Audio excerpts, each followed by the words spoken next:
the myths about weight loss. I don't have them in any particular order, but let's start with exercise. There is a very ingrained myth that exercise leads to weight loss.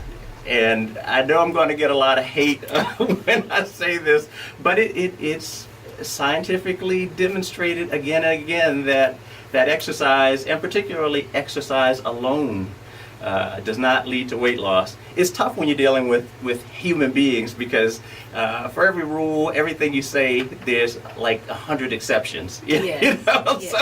So it's kind of tough to figure out what's the exception, what's the rule. But if you look at it scientifically, exercise really, I mean, I heard one scientist who really has dedicated his life to the science of exercise and weight loss say that if exercise could be put into a pill, it would be the most important, the most healthy medication you could ever take because of the health benefits of exercise. However, for pure weight loss, it's really not all that great if that's your goal. You're often gaining muscle mass when you exercise. So you're shaping your body, you're making your body more fit and stronger, you're improving your endurance, you're improving your heart, getting thick. But you're not losing weight. Okay. And as a matter of fact, you get hungrier when you exercise. Yeah. Well, and one thing I like to say too is you can never out-exercise a bad diet. You know, for most of us, we're not marathon runners. We might be doing, 30, 45 minutes, maybe an hour on the treadmill or the gym, and you know that burns a couple hundred calories, but you can get like 600-700 calories, extra so quickly, and it kind of keeps you in neutral. So, Sure. That's just something that. So Andrea, what you're really saying is that if my diet consists in large parts of ice cream and beer, that's bad. I cannot exercise that. That would be tough. That would be a challenge. The basis of a good diet program is calorie counting.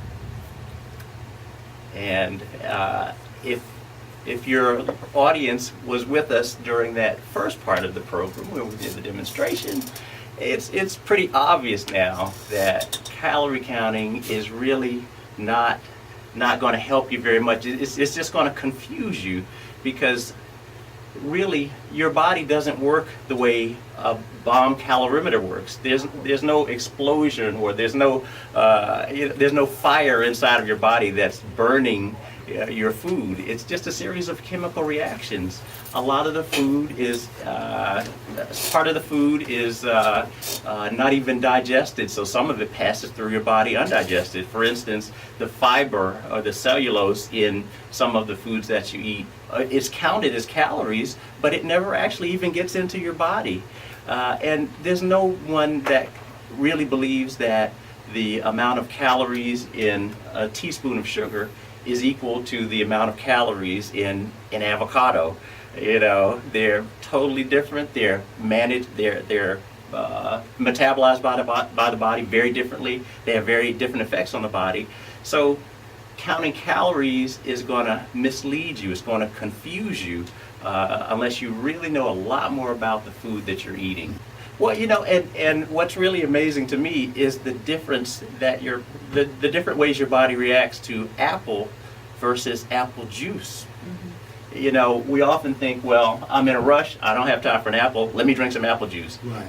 Very, very different situation, because when you squeeze the juice out of the apple, you eliminate the pulp, you eliminate all those good things Andrea was just talking about, the fiber, and all you get is a dose of straight sugar, fructose, and that causes a spike in your insulin levels as it hits the gut and it gets absorbed, and that's actually not good for you. It's a negative.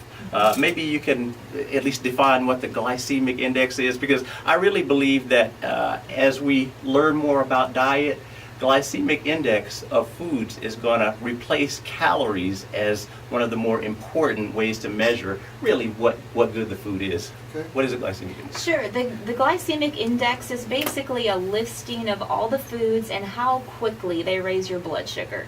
So we've got high glycemic index foods like white bread, white potato, French fries, sugar, and then we've got low glycemic index foods that, they don't raise your blood sugar super high like that. Things like whole grain bread, oatmeal, sweet potatoes, berries, milk, yogurt, beans, things like that. So, and there are some actually other countries that have on their food labels, they actually write on there if it's a low glycemic index food, it gets a stamp that, that shows that it's a good food or a healthier food option. The third myth is, of course, is related to diabetes or related to insulin. And there's a myth that only diabetics need to worry about insulin. Need to understand insulin, and it's just not true. As a matter of fact, the diet that we recommend for diabetics, I think, is a very healthy diet that most of us should adopt. I would kind of de-emphasize the artificial sugars, artificial sweeteners that we often recommend. But aside from that, the diabetic diet is actually a very healthy diet. The other thing is understanding insulin and understanding the glycemic index is really key, not only to weight loss, but to good health in general. That will help you to select the right foods. So, myth number 3, we've kind of already covered. Myth number 4, superfoods, which is kind of a pet peeve. And usually it's just a marketing device. That's why we made the disclaimer at the beginning of the program that we're not selling anything. A lot of the people who talk about superfoods are somehow connected to that superfood in one way or another. But there's no food that you can eat that's going to give you superpowers. So what do you think? Do superfoods exist? Well, I know that I'm usually getting some comment about, some new supplement, some new food out there. What do you think about this? What do you think about that? And what I like to say is the best diet that you can go on is one that you don't even know you're on. It's just a general healthy eating style. Like, Mr. O'Donnell was saying, half your plate being fruits and vegetables. Those are superfoods just in and of themselves. They've got the vitamins, the minerals, all the healthy antioxidants, things that we need for our body. So, a lot of times these superfoods that people will jump on, like right now, I just had the other day someone asked me about drinking beet juice, that's a new popular one. I was going to ask you about Yeah. beets. Super beets. People hear about that. I mean, so beets do have a lot of really healthy phytochemicals in them, but it's not going to help if you drink it after you just finished your, Hamburger.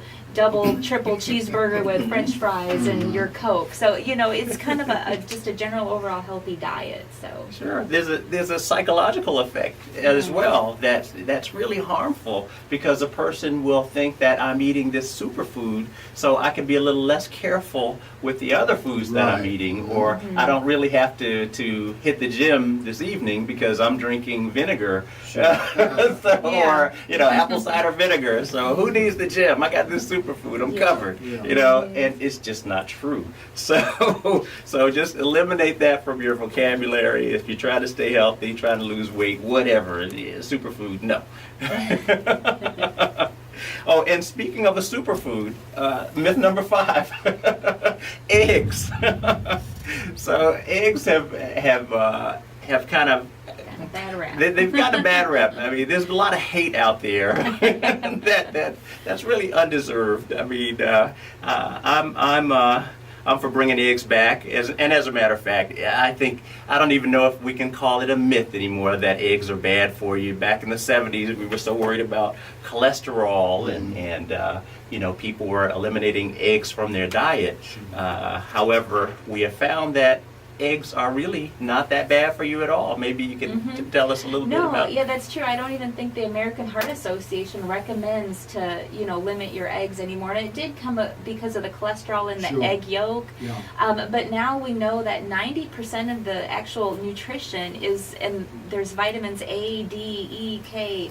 There's lutein in there that's good for your eyesight. It's all found in the egg yolk. And Y'all just so- got my wife in trouble, and I hate to cut you off, but she made me stop eating eggs, talking about it was making my cholesterol go up, probably along with the ice cream and the beer. Yeah. But you saying that the eggs are not bad. Well, as long as you eat an overall healthy diet, you can still fit in eggs. There's been, that's kind of been debunked in a way. Because I've been eating oatmeal for years, every morning, because she cut out the eggs.